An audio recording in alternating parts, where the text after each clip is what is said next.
Hi guys! Today, let's review itong vanilla ko. Sorry guys ha, hindi na siya first impression review. I'm really sorry. Kasi ginamit ko na siya. Actually, this is my favorite cushion as of the moment. Vanilla ko Euphoria CC cushion. Wanna show you yung demo and review kung paano ko siya ginagamit, kung paano ko siya ina-apply. Kasi ang ganda-ganda niya guys. Plus, I also have here yung kanilang lip lacquers. Later on, isa-swatch natin yan on my lips para makita niyo yung colors. I have 3 shades, okay? So, let's start with the CC cushion muna kasi ito nga yung aking favorite lately. It's good sa oily skin. Considering medyo dewy yung finish niya, I really love it. Ang ganda, lalo na kapag medyo nag-oil up na ako ng konti, mas lalo siyang gumaganda. So, ito yung box niya, guys. Ang cute, diba? May bear. Can you see? Ayan, oh. Ayan. And then, ang price nito is 1,730 pesos. Pero, guys, when you buy this, syempre kasama na yung base niya, meron kang free na isa. So, dalawa yung makukuha mo for that price. Carry bells na 1,730 pero dalawa. Pero dalawa naman sila. Ito yung lalagyan nung pinaka-cushion. Ayan, dalawa. When you open, ayan siya. And then, ito yung sponge. And then, ito na yung product. Okay, my shade is BE20. I-apply ko muna siya on one side of my face. This side, or this side muna ka. Nakikita nyo may mga pinagdaanan ako ng pimples. Squeeze out lang natin. Actually, sa lahat ng na-try ko na cushion, guys, ito yung pinaka saturated talaga yung cushion. Kahit konting diin lang dito, marami na kagad yung product na lalabas. Unlike sa most cushion na na-try ko, na talagang kailangan diinan mo pa. So, dun pa lang, I would say, okay na okay siya for its price.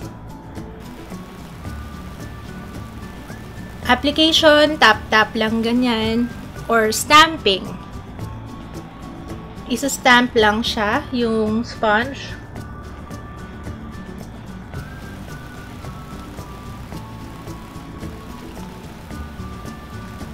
And kung mapapansin nyo, I know maputi siya, pero later on magto-tone down yan. Okay to, lalo na kung acidic yung face nyo, yung pagdating ng ilang oras, medyo nagda-dark siya. So, yan, okay yung cushion. And mabilis siya mag-set, guys, so you have to be fast pag nagbe-blend. Alright, so ito siya on one side of my face. What I like about this product is hindi siya malagkit whatsoever. It sets fast. Yung feeling na it's matte, and when you touch yung face, talagang matte. Pero yung itsura niya, may dewiness pang nagaganap. You get me? Ayan o. Maganda yung glow. Blendability. Hindi mahirap i-blend, and maganda yung kapit niya sa skin.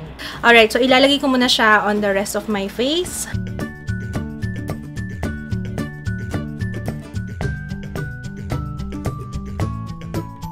Ayan. Alright. So, next is maglalagay na ako ng setting powder. I'm gonna be using yung Ben Nye. So, usually, yun yung ginagamit ko if cushion yung sinusuot ko. Yung Ben Nye talaga kasi it's yellow. So, parang medyo pinabalik niya yung color ng yung natural color ng aking skin. So, ito yung gagamitin ko, yung Ben Nye Banana Luxury Powder. Then, I will proceed with application of my kilay and eye makeup. Ayan guys, after a while, nagto-tone down naman siya. Ang ganda niya sa skin. Sa photo, maganda siya kasi ito yung actually yung suot ko nung nag-bazaar ako. Meet and greet / bazaar. Ang dami nagpa-picture sa akin doon. And napansin ko maganda. Marami rin nagtanong sa akin ano daw yung gamit kong foundation noon. So, ito yung gamit ko guys. Although, parang akala nyo maputi, guys, baka sa lighting ko lang yan. Hindi siya ganun kaputi. In reality, hindi siya ganun kaputi talaga. Siguro hindi lang nabibigyan ng justice ng aking camera and ng lighting. Ayan, mamaya lilipat tayo doon sa isang camera para makita nyo yung difference. Kasi hindi talaga siya maputi. Kahit you just have to trust me. Gustong-gusto ko yung pagka-dewy niya, guys. Ayan, oh. Ganda, diba? Parang medyo healthy, may glowy-glowy effect, and dewy ang itsura. Pero, it's actually matte. Walang malagkit na feeling. Let's move on dun sa kanilang lacquers. Meron akong tatlo. First one, PK02 or Autumn Pink. Bango. Ang bango, may fruits.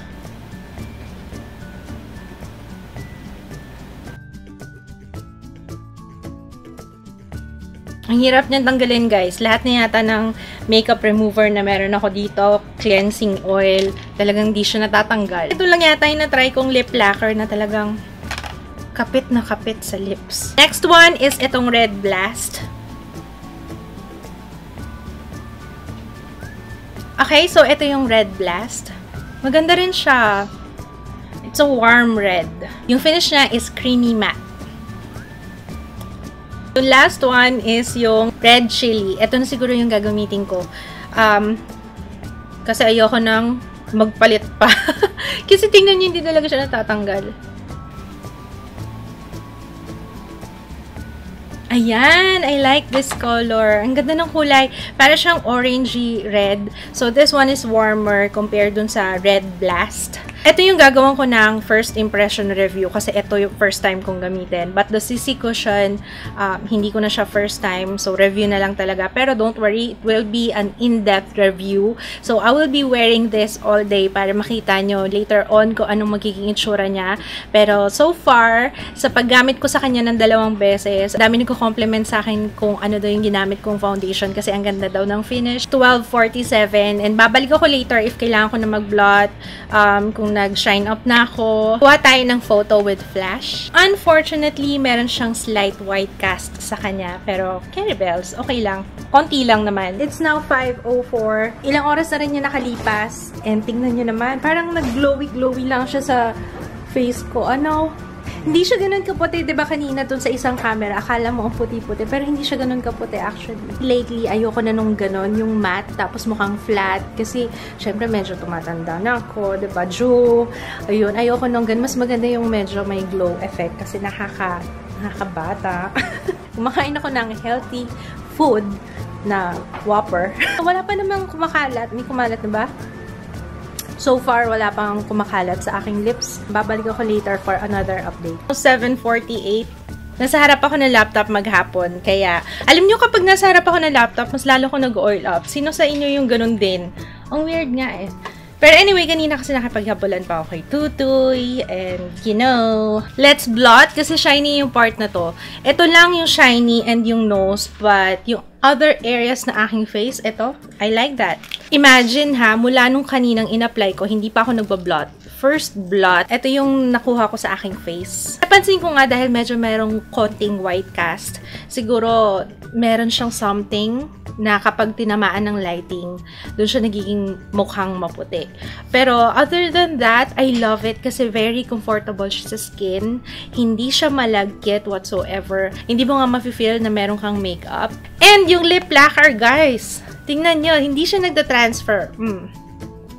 Hindi siya nagta-transfer. Nag-iiwan lang siya ng stain pero hindi siya nag-transfer. Isa sa mga the best na lip lacquers na nasubukan ko kasi kahit na hindi ka na mag-touch up kasi talagang kumakapit siya sa labi. So, siguro hindi ko to maisasuggest kapag may photoshoot, ganyan, magpapapicture ka, kailangan ng flash, medyo may white cast kasi siya. Pero, for everyday use, this is a great cushion kasi nga, comfortable. Very comfortable. I will be back later for another one. And I think my final update na. It's now 11:33. Tingnan nyo naman yung aking skin. Diba? Tanggalin lang natin yung oil, ha? Wala naman na talaga akong magagawa sa oily skin ko, eh. Talagang given na yan. Pero, ang kagandahan dito sa CC cushion na to, kahit na nag-oil up na yung aking face, ang ganda pa rin ang finish niya sa aking face. Kahit na mag-oil up na ako, maganda pa rin yung finish na. Tatanggalin ko lang yung oil and then fresh na ulit. Pero yung coverage niya, I would say light to medium coverage. Hindi siya ganun kaganda, unlike foundation, pero mas okay siya pang everyday use. Para sa akin, yung mga ganyan, cushion, yun yung mga madaling i-apply eh, diba? Para lang siya face powder, ganyan. Walang nagsettle sa aking large pores. Etong lip lacquer, tingnan nyo naman, buong araw, hindi na ako nag-touch up buong araw. Magdo-12 oras na, andito pa rin siya sa lips ko. Parang hindi ko natuloy alam kung paano ko siya tatanggalin kasi nung nag-swatch ako kanina, diba, ginamitan ko siya ng iba-ibang klaseng makeup remover, hindi siya natanggal. Ganun siya katibay. Talagang kumapit siya sa lips. Sa price niya, na 675 pesos.